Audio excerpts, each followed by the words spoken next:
Mga lalab, nandito naman ako sa area ng Gumamila, no? Pumunta lang ako dito ulit kasi matatanggal na siya mga lalab kasi autumn na, no? Kunti na lang ang naiiwan sa kanya mga lalab pero gusto ko kasing kuhaan pa rin, no? Tingnan nyo naman ang Gumamila. Pero single lang kasi siya mga lalab pero sa laki naman ito mga lalab kasi mainggan nyo ka talagang bumalik. Tingnan mo ang iba, no?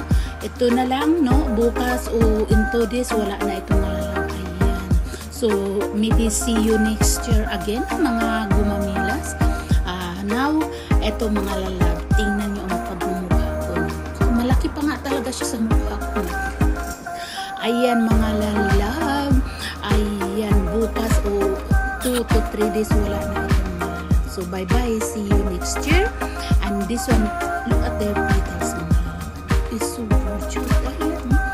Nakita nyo naman talaga is really gorgeous. Ayan na, nagbaliktad na ang video ko.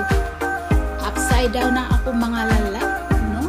Nag-upside down na pero maganda ito. Tingnan yung mga lalab kung ako ay anong nangyari sa akin. Ayan, basta nakakuha ako ulit ng Gumamila, no? Even na the same area pero bye-bye mga lalab. Bye-bye Gumamila. See you next year again. Ayan na, napakaganda talaga. Hindi ka talaga magsasawa mga lalab mo. Ayan. So, thank you for watching. Bye!